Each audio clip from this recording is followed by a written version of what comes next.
Good afternoon, everyone. This is Madhu Pratap Singh Bavaria, your chemistry teacher from SBL Senior Secondary School. Actually, boys or girls, today we are going to start some factors which are affecting rate of reaction. तो factors हमें पढ़ने हैं जो आपके rate को affect करते हो, या तो रेट की स्पीड को इंक्रीज कर देते हो या रेट की स्पीड को डिक्रीज कर देते हो, तो कहीं ना कहीं उन्हें अफेक्ट करते हो। तो कौन कौन से फैक्टर्स हैं जो रेट को अफेक्ट करते हैं? सबसे पहला आपको मैं बताऊंगा, फिर एक एक इंडिविजुअली समझाऊंगा। पहला आपका है कंसंट्रेशन ऑफ रिएक्टेंट। सबसे पहला आपका पॉइंट है, जो फैक्टर है वो क्या है? Concentration of reactant. ये मैं पहले भी बता चुका हूँ, रेट लॉ वगैरह काफी ज्यादा आपको समझा चुका हूँ, फिर भी मैं आपको दोबारा से ही समझा दूंगा। दूसरा बेटा पॉइंट आपका जो है वो है नेचर ऑफ रिएक्टेंट। थर्ड जो आपका है that is surface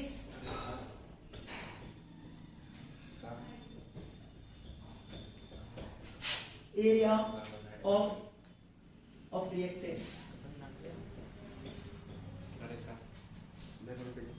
at the last and the second last catalyst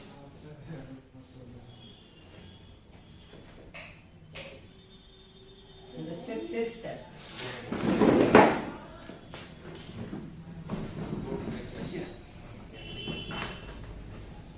ये 5 पॉइंट्स या 5 आपके फैक्टर्स हैं जो आपके रेट ऑफ रिएक्शन को अफेक्ट करेंगे। इन पांचों पॉइंट्स को फैक्टर्स को हमें पढ़ना है बहुत ज्यादा ध्यान।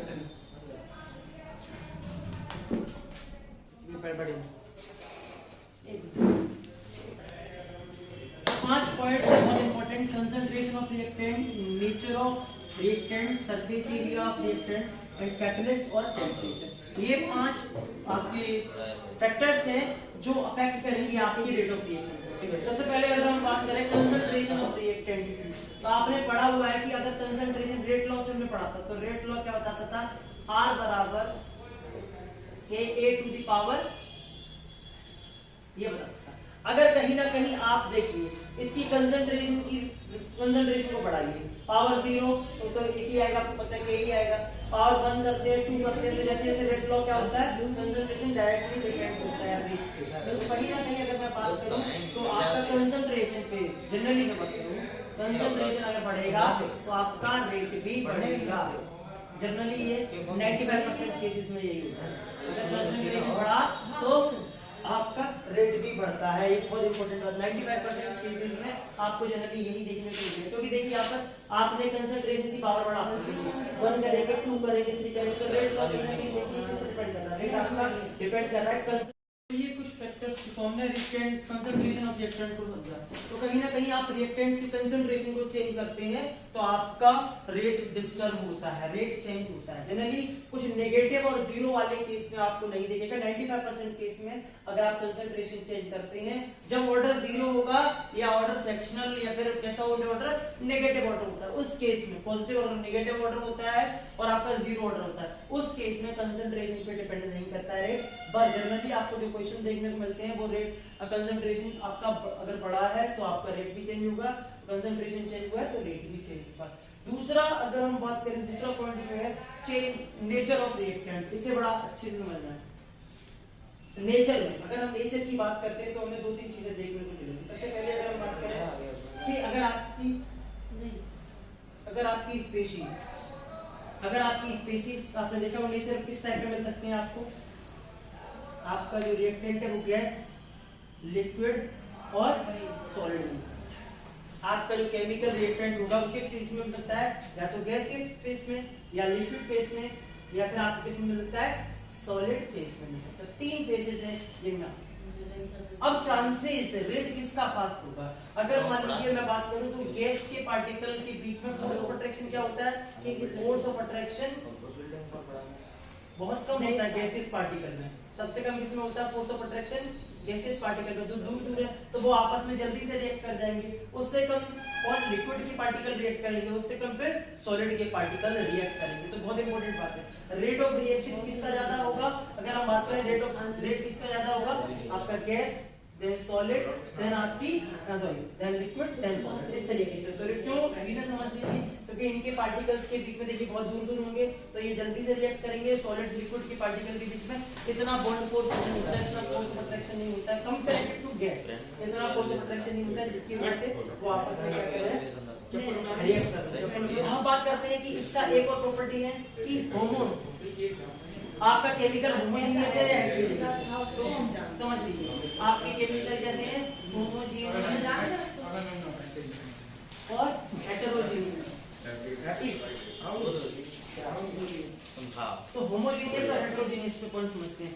अगर मान लीजिए आपस में गैस और गैस है, गैस प्लस गैस, अगर गैस गैस जल्दी से रिएक्ट करेगी compare to gas liquid, compare to liquid liquid, compare to gas solid, तो इसीलिए अगर होमो पार्टिकल सेम जैसे होते हैं तो उनमें सबसे ज्यादा चांसेस होते हैं रिएक्टिव, किसमें, होमोजेनियस ज्यादा, होमो के चांसेस ज्यादा होंगे कंपेरेटिव टू हेटेरो। तो रेट ऑफ रिएक्शन किसका फास्ट होगा, हेटेरो का कि होमो का। अगर मान लीजिए दो गैस आपस में रिएक्ट कर रही हैं तो रिएक्शन जल्दी होगा। अगर एक गैस एक सॉलिड रिएक्ट कर रहा है तो उससे एक सॉलिड एक लिक्विड लिक्विड आपस में कर रहा है तो फास्ट होगा। तो कहीं ना कहीं होमो पार्टिकल्स, होमो हमारे रिएक्टेंट जो होते हैं, होमोजेनियस रिएक्टेंट जो होते हैं, वो उनका रेट ज्यादा अच्छा होगा, तो ये फैक्टर भी अफेक्ट करता है। पर अगर मान लीजिए अगर आपसे पूछा जाए कि होमो लिक्विड, होमो सॉलिड, होमो गैसियस, तो होमो गैसियस भी सबसे अच्छी होंगी। मतलब मान लीजिए होमो भी है गैस, दोनों ही कैसे हैं, गैस हैं, तो डेफिनेटली गैस सबसे जल्दी करेगी। होमो मतलब दोनों ही लिक्विड है और दोनों ही सॉलिड है, तो तीनों केस में देखिए मतलब जो रिएक्टेंट स्पीशीज कर रही है वो सब सेम है। होमो का मतलब all the gases, all the liquids, all the solid आपस में रिएक्ट कर रहे हैं। जैसे सोडियम सोडियम रिएक्ट कर रहा है, सोडियम नहीं कर सकता, सोडियम प्लस क्लोरीन एक सॉलिड लिक्विड है, तो कहीं ना कहीं होमो हेटेरो में। और मान लीजिए एक मैं आपको एग्जांपल होमो का लिख देता हूं, देखिए हाइड्रोजन प्लस Cl, एक ये रिएक्शन हो रहा है और एक Na प्लस Cl। देखिए यहाँ पर ये दोनों कैसे हैं, गैसियस गैसियस है, ये भी गैस है, ये देखिए ये सॉलिड है, ये गैस है, Cl2 सॉलिड गैस में। तो यहाँ पर देखिए NaCl बनेगा, ये क्या बनेगा, ये आपको पता है HCl बनेगा। तो डेफिनेटली कौन सा रिएक्शन फास्ट होगा, ये वाला रिएक्शन फास्ट होगा, क्योंकि रेट इसका फास्ट होगा। रीजन क्या है, दोनों ही कैसे हैं, होमो स्पीशीज है। अगर होमोजीनियस है, हमारे जो रिएक्टेंट थे वो कैसे थे, होमोजीनियस रिएक्टेंट थे, दोनों ही गैसेस फॉर्म में थे, ये सॉलिड गैस में, तो इसका रेट फास्ट होगा कंपेयर टू इस। तो पहली बात है कि आपस में कैसे होने चाहिए, होमोजीनियस होने चाहिए। और अगर रिएक्टेंट हमने स्पीशीज ली है तो सबसे ज्यादा किसकी होती है, गैसियस की, उसके बाद किसकी होती है, उसके बाद आपकी लिक्विड की, देन सॉलिड की। और फिर सेकंड पॉइंट बात करते हैं कि एक केमिकल स्टेबिलिटी। अगर बात करूं मैं यहाँ पर लास्ट पॉइंट होगा केमिकल नेचर का। केमिकल नेचर कैसा होना चाहिए,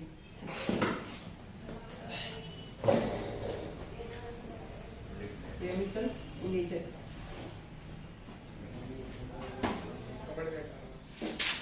केमिकल नेचर बहुत इंपॉर्टेंट है। तो इसमें आप कहीं ना कहीं बात करेंगे इसकी rate of reaction is inversely proportional one upon chemical stability. बहुत इंपॉर्टेंट पॉइंट है, समझना ये पॉइंट बहुत इंपॉर्टेंट है। मैं नेचर की बात करते से समझा दूंगा आपको कंप्लीटली। तो rate of reaction is inversely proportional to chemical stability. That means अगर आपका केमिकल ज्यादा स्टेबल है तो उसका रेट स्लो होगा। जैसे कि आपकी एग्जांपल आप ले लीजिए नोबल गैसेस, तो नोबल गैसेस अगर आपस में रिएक्ट करेंगी तो उनकी रेट क्या होगी, बहुत स्लो, क्योंकि वो रेट ही वो रिएक्शन ही बहुत कम करती है, माइन्यूट रिएक्शन पहले रिएक्शन करती नहीं है, करती भी है तो बहुत स्लो रिएक्शन होता है, तो उसका रेट क्या होगा, बहुत कम होगा। तो रेट इफेक्ट कर रहा है। अगर आपकी केमिकल स्टेबिलिटी आपकी ज्यादा है, केमिकल स्टेबिलिटी ज्यादा है तो रेट ऑफ रिएक्शन क्या होगा, कम होगा। इसीलिए rate of reaction is inversely proportional to chemical stability. तो हमने बात की नेचर का, एक बार फिर से समझाता हूं कि नेचर का मतलब क्या है। अगर नेचर में आप देखिए कि आपने जो रिएक्टेंट स्पीशीज ली है तो वो गैसियस है, दूसरे केस में वो लिक्विड है, तीसरे केस में अगर मैं बात करूं सॉलिड है। तो सबसे ज्यादा कंपैरेटिव अगर मैं बोलूं रेट किसका होगा, गैसियस स्पीशीज का। अगर आपका रिएक्टेंट गैस है तो वो जल्दी से रिएक्ट करेगा, आपका रिएक्टेंट अगर आपका रिएक्टेंट कैसा है, लिक्विड है तो उससे थोड़ा स्लो, और आपका वैसा है तो सॉलिड है तो उससे लेट में। तो सबसे ज्यादा अगर रेट पूछो रेट ऑफ रिएक्शन किसका फास्ट होगा, गैसियस स्पीशीज का। फिर उसमें भी मैंने बात की होमोजीनियस और हेटेरोजीनियस में। तो अगर मान लीजिए दोनों ही होमो है, मान लीजिए दोनों ही गैस है, तो डेफिनेटली रेट ज्यादा फास्ट होगा कंपेयर टू हेटेरो। जैसे मैंने आपको एग्जांपल दिया था हाइड्रोजन का और Cl2 plus Na plus Cl2 NaCl form हो रहा था। ये देखिए इस तरीके से मैं आपको एग्जांपल थोड़ा मेस हो गया, फिर से मैं समझा दे रहा हूं, पर एग्जांपल में फिर से H2 का मैंने Cl2 के साथ रिएक्शन करवाया तो it gives us HCl, and मैंने सोडियम का मैंने करवाया किसके साथ रिएक्शन, Cl2 के साथ। तो देखिए यहाँ पर हमें NaCl मिला, NaCl बैलेंस। तो देखिए अब रीजन आप देख लीजिए, यहाँ पर आपको इक्वेशन बैलेंस मैंने कर दिया।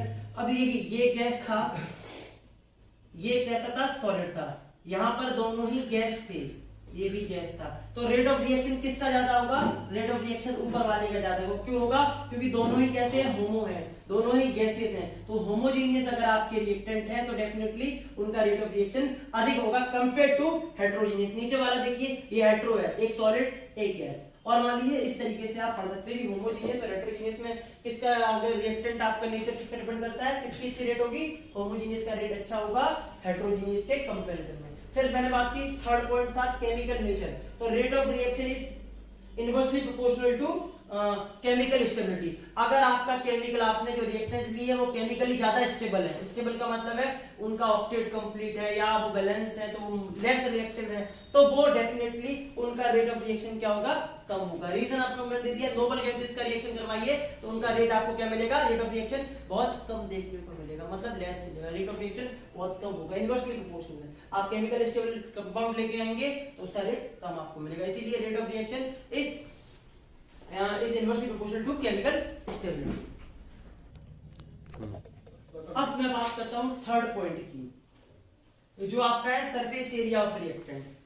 सपोज दैट आप एक डिस्प्रिन की टैबलेट ले लीजिए, डिस्प्रिन की टैबलेट ले लीजिए, उसे आप पानी में घोलिए, डायरेक्टली आप डाल दीजिए, डिप कर दीजिए और उसे मिक्स करके डालिए। तो दो केसेस आप देखते हैं, मैं आपको समझाता हूं। यहाँ पे आपने क्या किया, डिस्प्रिन की टैबलेट ली या आपने पानी में डायरेक्ट डाल दी, और दूसरे केस में आपने क्रश करके डाली है। तो देखिए कौन से केस में आपकी जो डिस्प्रिन है वो जल्दी घुल जाएगी, डेफिनेटली आप आंसर दे पाने में सक्षम होंगे कि आपके जो क्रश केस में है उसमें आपका ज्यादा जल्दी घुल जाएगा। सपोज दैट अगर मैं बात करूं दूसरे, मेरे पास एक चॉक है, suppose that I have this marker and you are taking it as a chalk, तो मैं इसे तोड़ रहा हूं, तो अभी मैं डायरेक्टली इसे डाल रहा हूं एक केस में, और दूसरे केस में मैं इसे तोड़ के डाल रहा हूं। अभी देखिए इसका सरफेस एरिया कितना होगा, इतना ही होगा। अब जब मैं इसे तोड़ दूंगा तो इसका सरफेस एरिया इतना प्लस ये वाला भी हो जाएगा, पोर्शन अलग हो जाएगा, ये वाला देखिए, ये वाला एक पोर्शन ये हो गया। सपोज दैट मैं इसे तोड़ रहा हूं,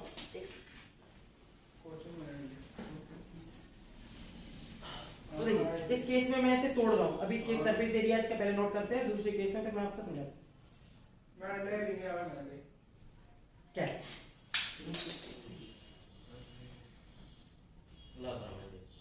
देखिए इस तरीके से अभी मैं इसे डायरेक्ट पानी में डिप कर रहा हूं, मतलब कहीं ना कहीं पानी कितने कांटेक्ट में आएगा एरिया इसका, इतना कांटेक्ट में एरिया आएगा। और दूसरे केस में मैंने इसे तोड़ के डाला, देखिए ये वाला एरिया भी आएगा कांटेक्ट में और ये वाला भी एरिया कांटेक्ट में आएगा, दो सरफेस एरिया कांटेक्ट में आएंगे। जितना अधिक सरफेस एरिया कांटेक्ट में आएगा उतना अधिक क्या होगा, रेट केमिकली तो उसका रिएक्शन जो होगा उतना फास्ट होगा। तो rate of reaction directly proportional to,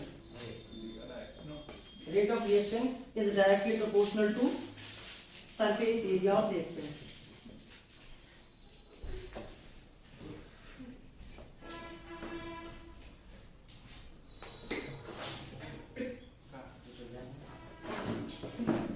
देखिए कहीं ना कहीं मैं आपको एक एग्जांपल और देता हूं, आपने देखा होगा बुरादा, आप लकड़ी को डायरेक्ट जलाइए और दूसरे केस में आप लकड़ी की बर्निंग करिए, बुरादा बना के, बुरादा लकड़ी का आता है उस केस में, तो कौन सी चीज पहले जलेगी, डेफिनेटली लकड़ी का बुरादा जो होता है वो जल्दी बर्न कर जाएगा क्योंकि उसका सरफेस एरिया ज्यादा होता है। लकड़ी का बुरादा, देखिए लकड़ी छोटी सी लकड़ी लेके आई है उसका बुरादा, तो बुरादा आपने देखा होगा 1-1.5 किलो बुरादा जो होता है ना वो 1 पूरी बोरी भर जाती है उससे कंप्लीटली, एक पैकेट कंप्लीटली भर जाता है, बट लकड़ी थोड़ी सी कम जगह गिरती है, तो क्योंकि बुरादा का एरिया ज्यादा होता है, तो जो जितना ज्यादा आपकी रिएक्टेंट स्पीसीज का जितना ज्यादा एरिया होगा उतना ही फास्ट उनका क्या होगा, रेट होगा, मतलब उतना ही अधिक उनका रेट ऑफ रिएक्शन होगा। तो rate of reaction is directly proportional to the surface area of reactant. तो रिएक्टेंट के पास जितना अधिक सरफेस एरिया, जितना अधिक कांटेक्ट में रिएक्टेंट आ रहा है, मान लीजिए पहले 10 मॉलिक्यूल के पास ही रिएक्शन करने का एरिया था, अब उधर जाके 1000 मॉलिक्यूल के पास स्पेस बन गया है, तो 1000 मॉलिक्यूल आपस में रिएक्ट कर रहे हैं। तो डेफिनेटली मैं आपको इस तरीके से समझाने की कोशिश करता हूं।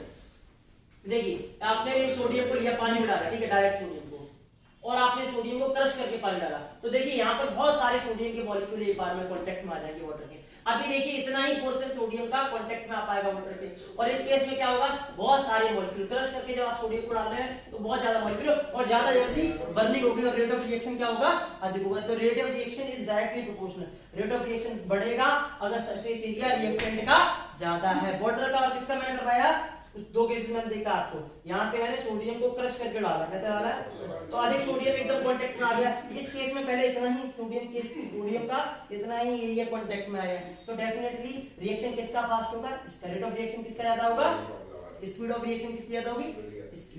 इसीलिए ये चीज समझ लीजिए। अब हम बात कर रहे हैं अपना fourth point, very important, catalyst. Catalyst की फंक्शन क्या, कैटलिस्ट को पहले समझते हैं। कैटलिस्ट का काम क्या होता है, कैटलिस्ट का जो मेन काम होता है वो होता है एक्टिवेशन एनर्जी को कम कर देना। किसे, एक्टिवेशन एनर्जी को कम कर देना। अभी समझाता हूँ एक्टिवेशन एनर्जी क्या। एक्टिवेशन एनर्जी को क्या कर देता है, कम कर देता है। इसे रिप्रेजेंट कैसे किया जाता है, ई से रिप्रेजेंट करते हैं, इसे कम कर देता है। अब पहली चीज है कि एक्टिवेशन एनर्जी क्या होती है, वो बहुत इंपॉर्टेंट समझना आपको। तो now I will explain what is the activation energy. Catalyst क्या करते हैं, एक्टिवेशन एनर्जी को कम करते हैं। आपने देखा होगा चाय आप बनाते हो, डेफिनेटली आप क्या करते हो, चाय आपने एक बीकर में जाके रखती, यहाँ पे आके अब उससे आप पानी में डाल के छोड़ दीजिए, बहुत ध्यान रखना। अब एक पॉइंट तक, एक टेम्परेचर तक उसे पहुंचना होगा। जैसे कि मैं आप एक चीज बनाता हूँ, आप समझिए, ये आपका क्या है, ये आपका, मैं अभी ग्राफ भी इसका बना के दिखाऊंगा, ये आपका रिएक्टेंट है और ये आपका, इनके बीच में एक एक्टिवेशन एनर्जी है। मॉलिक्यूल को इसको पार करना होगा, तभी जाके मॉलिक्यूल क्या करेंगे, मॉलिक्यूल इस प्रोडक्ट में कन्वर्ट हो पाएंगे। तो मॉलिक्यूल को इतनी एनर्जी चाहिए होगी कि इस बैरियर को, ये क्या एक्टिवेशन एनर्जी, एक तरह की बैरियर होती है, क्या होती है। अब मेरी बात थोड़ा ध्यान समझना। सपोज दैट अब इतने मॉलिक्यूल्स थे रिएक्टेंट के, इस बैरियर को पार करके किस पे कन्वर्ट होना चाह रहे थे, ट्रांसफॉर्म। तो बैरियर की जो एनर्जी थी बहुत ज्यादा थी। अगर मैं आपसे बोलूं कि जो एनर्जी है वो बहुत ज्यादा है, अब आपने कैटलिस्ट यूज किया, तो कैटलिस्ट ने क्या कर दिया, वो ध्यान समझना, कैटलिस्ट ने क्या किया, इसी केस में ये आपका रिएक्टेंट है और ये आपका, तो इसी केस में देखिए इसकी हाइट को कम कर दिया। तो हाइट को जब कम कर दिया तो अधिक मॉलिक्यूल इससे आ पाएंगे। मतलब हाइट से सेंस क्या है, आपकी जो एक्टिवेशन एनर्जी थी उसे क्या कर दिया, लेस कर दिया। तो अधिक मॉलिक्यूल जल्दी से जा पा रहे हैं, तो अधिक मॉलिक्यूल जा पा रहे हैं तो डेफिनेटली जितने अधिक मॉलिक्यूल जाएंगे उतना अधिक प्रोडक्ट बनेगा, उतनी स्पीड ऑफ रिएक्शन होगी। तो एक्टिवेशन एनर्जी क्या कर रही है, बैरियर की, सॉरी आपकी जो कैटलिस्ट है वो बैरियर को कम कर रही है, जो एक्टिवेशन एनर्जी है उसे लेस कर रही है। तो उसे रिड्यूस करने से आपका रेट ऑफ रिएक्शन क्या होता है, बढ़ जाता है। तो सिंपल सी बात है, अगर आपसे कोई पूछता है कि कैटलिस्ट की फंक्शन क्या होती है, तो कैटलिस्ट की दो फंक्शनिंग होती है। अगर मैं बात करूं पॉजिटिव कैटलिस्ट और नेगेटिव कैटलिस्ट, तो पॉजिटिव कैटलिस्ट जो होते हैं वो एक्टिवेशन एनर्जी को क्या कर देते हैं, लेस कर देते हैं, और आपके जो नेगेटिव कैटलिस्ट होते हैं वो एक्टिवेशन एनर्जी को बढ़ा देते हैं। तो आप देखिए पहले वाले केस में यहां से मान लीजिए 100 मॉलिक्यूल ही पहले जा पा रहे थे इस हाइट, क्योंकि एनर्जी बैरियर बहुत बड़ा था, बैरियर ज्यादा था, तो 100 मॉलिक्यूल जा पा रहे थे। अब क्या किया आपने, कैटलिस्ट यूज किया, तो ये बैरियर क्या रह गया, छोटा सा रह गया। अब यहाँ पे मान लीजिए 500 से 1000 मॉलिक्यूल जा पा रहे हैं, तो जितने ज्यादा मॉलिक्यूल जाएंगे उतनी अधिक तो हमारी रेट होगी, उतना फास्ट हमारा रिएक्शन होगा। तो पहले वाले केस में देखिए रेट ऑफ रिएक्शन क्या था, स्लो था, दूसरे वाले केस में देखिए क्या था, रेट ऑफ रिएक्शन फास्ट हो गया। Hello, sir. So the minimum amount of energy that is required to activate atoms or molecule to a condition in which they can undergo for chemical transformation or physical transformation. Simple सी बात है, आपको वो amount of energy चाहिए होगी जो molecule और atom को उस कंडीशन पे पहुंचा दें जिससे कि वो अपने आप को ट्रांसफॉर्म कर ले। सपोज दैट कि मतलब वो रिएक्टेंट किस में कन्वर्ट हो जाए, ट्रांसफॉर्म हो जाए प्रोडक्ट में। तो कहीं ना कहीं मैं आपको इसका ग्राफिकल रिप्रेजेंटेशन आपको दे दे रहा हूं। सपोज दैट आपने उनका इसमें आपने लिया एनर्जी ली, अब आपकी कहीं ना कहीं ये मैं बता दूं, ये जो है वो आपकी ये आपका मैं अभी आपको बताता हूँ। यहाँ पर आपका आपने क्या रखा है, रिएक्टेंट रखा हुआ है, और यहाँ पर आपने अपना प्रोडक्ट रखा हुआ है। और जो ये है वो आपकी एक्टिवेशन एनर्जी है फर्स्ट।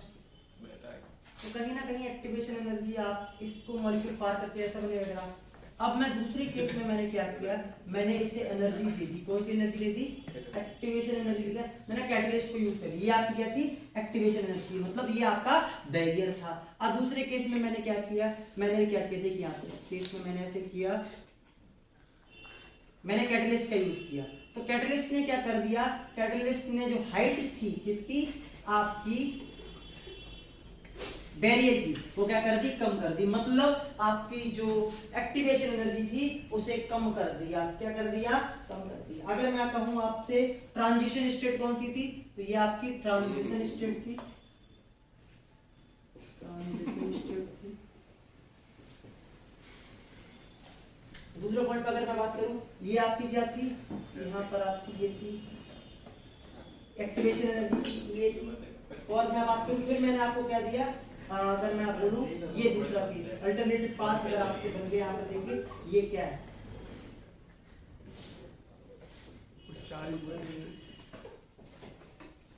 अल्टरनेटिव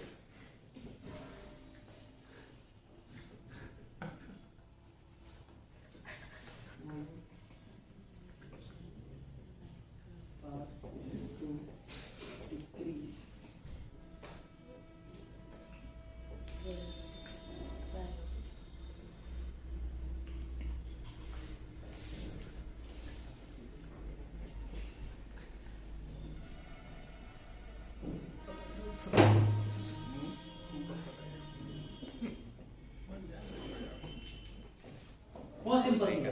पहले देखिए ट्रांजिशन स्टेट में कम मॉलिक्यूल जा पा रहे थे, फिर क्या हुआ, हाइट कम कर दी किसने, मतलब हाइट का मतलब यहाँ पे क्या है, एक्टिवेशन एनर्जी कम कर दी। तो अल्टरनेट की क्या, अल्टरनेट पाथ बन गया। अगर मैं इसे हटा दूं तो देखिए ये हाइट कम हो गई है। तो पहले ऐसे जा पा रहा था, अब ये क्या हो गई, अल्टरनेट पाथ देखिए बढ़ गया आपका, तो मॉलिक्यूल्स अधिक जा पा रहे हैं। तो alternate smaller path to decrease the activation energy by catalyst. तो कैटलिस्ट ने क्या किया, जो अल्टरनेट दूसरा पाथ बना दिया, रास्ता बना दिया। क्यों बना दिया, उसने क्या किया, आपकी जो एनर्जी थी, एक्टिवेशन एनर्जी थी, उसे डिक्रीज कर दिया, तो जिससे कि आपके मॉलिक्यूल्स अधिक से अधिक जा पा रहे। ये आपकी एक्टिवेशन एनर्जी थी, इसे रिड्यूस कर दिया गया है, अल्टरनेटिव पाथ बना दिया गया, किसके द्वारा, कैटलिस्ट के द्वारा। इस तरीके से आप ना ग्राफ बना सकते हैं। ये आप यहाँ पे क्या दिखाते हैं, एक्स एक्सिस पर दिखाते हैं process of reaction, process of reaction. इस तरीके से आप प्रोसेस ऑफ रिएक्शन दिखाते हैं। अगर हम अब हम बात करेंगे लास्ट पॉइंट पे, जो कि टेम्परेचर पे है। ये लास्ट फैक्टर है, और इस फैक्टर में हम पढ़ेंगे टेम्परेचर। जो फैक्टर होगा लास्ट फैक्टर, जो आपके रेट ऑफ रिएक्शन को अफेक्ट करता है। तो कहीं ना कहीं मैं आपको एक चीज बता दे रहा हूँ, आपका अगर टेम्परेचर आप बढ़ाते हैं तो आपका रेट ऑफ रिएक्शन बढ़ेगा। बहुत इंपॉर्टेंट बात है, आपका रेट ऑफ रिएक्शन बढ़ेगा। ये किसने बताया था, सबसे पहले ये बताने वाले साइंटिस्ट थे Arrhenius. Arrhenius actually Arrhenius equation और टेम्परेचर और कैटलिस्ट के लिए मैं आपके लिए सेपरेट वीडियो कल बनाऊंगा, और मॉलिक्यूलरिटी पे कल आपका लेक्चर कंप्लीट हो जाएगा, और परसों से मैं आपका नया चैप्टर स्टार्ट करूंगा। On Sunday I will start the surface chemistry. Surface chemistry तो डेफिनेटली आप देखिए यहाँ पर क्या था, अरेनियस ने एक इक्वेशन दिया था। इक्वेशन क्या था, इक्वेशन था K equal to A expo e to the power EA upon RT। ये इक्वेशन अरेनियस का था। इस इक्वेशन में क्या बताया जा रहा था कि अगर कहीं ना कहीं टेम्परेचर आप बढ़ाएंगे तो आपका रेट कांस्टेंट बढ़ेगा। क्या बढ़ेगा, रेट कांस्टेंट बढ़ेगा। सिंपल सी बात ये थी, अगर टेम्परेचर आप बढ़ाएंगे तो आपका रेट अगर आप टेम्परेचर बढ़ा रहे हैं तो आपका रेट कांस्टेंट बढ़ेगा, और रेट कांस्टेंट अगर बढ़ेगा तो आपका आर भी बढ़ेगा। क्योंकि आपको पता है आर बराबर क्या होता है, आर बराबर होता है के पावर है, और अगर आपका के बढ़ रहा है तो डेफिनेटली आपका रेट ऑफ रिएक्शन भी बढ़ रहा है। तो टेम्परेचर बढ़ाने पर आपका क्या बढ़ रहा था, आपका रेट कांस्टेंट बढ़ रहा था। रेट कांस्टेंट के बढ़ने से आपका आर भी बढ़ेगा। इसमें अगर मैं आपको बात करूं, अगर आपसे कोई पूछता है तो यहाँ पर टर्म्स जो है वो क्या है, ये आपका रेट कांस्टेंट है, ये आपका अरेनियस कांस्टेंट है, अरेनियस कांस्टेंट है। ये आपका एक्सपोनेंशियल है, एक्सपोनेंशियल। ये आपका माइनस का साइन है। ये आपका क्या है, एक्टिवेशन एनर्जी है।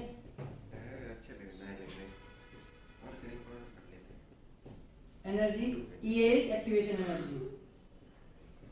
और आपका R क्या है, गैस कांस्टेंट है। और आपका T आपका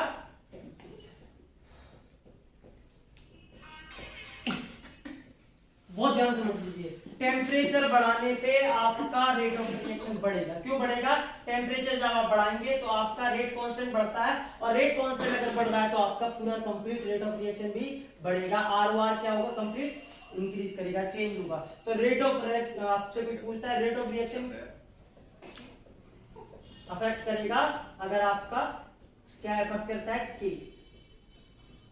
डेफिनेटली इस तरीके से आप बोल सकते हैं k की पावर x जो भी आप ले लेते हो स्टर्म पे वो आप, ठीक है। तो कहीं ना कहीं आपने देखा कि आपका रेट कांस्टेंट बढ़ रहा है टेम्परेचर बढ़ाने पे। और कल मैं आपको एक वीडियो दूंगा जिसमें कंप्लीट मैं एक्सप्लेनेशन करूंगा इस टर्म की। मैं कैटलिस्ट के लिए और टेम्परेचर के लिए अरेनियस इक्वेशन पे एक कंप्लीट वीडियो आएगी जिसमें आप देखेंगे अरेनियस इक्वेशन का पूरा लॉगरिथमिक फॉर्म देखेंगे उसमें हम आपकी, और पूरा कंप्लीट इक्वेशन होगा। उसके बाद हम कैटलिस्ट पे भी एक सेपरेट वीडियो बनाएंगे। और लास्ट पॉइंट जो होगा, कल मैं आपको 2 या 3 वीडियोस भेजूंगा जिसमें कि 2 वीडियोस में मैं सब कंप्लीट एमआर जिक्र दूंगा कैटलिस्ट एंड वो, और एक आपका लास्ट बचेगा जिसमें कि मैं बात करूंगा सिर्फ आपकी मॉलिक्यूलरिटी ऑफ रिएक्शन पे, और वहां पर जाकर आपका चैप्टर समाप्त हो जाएगा।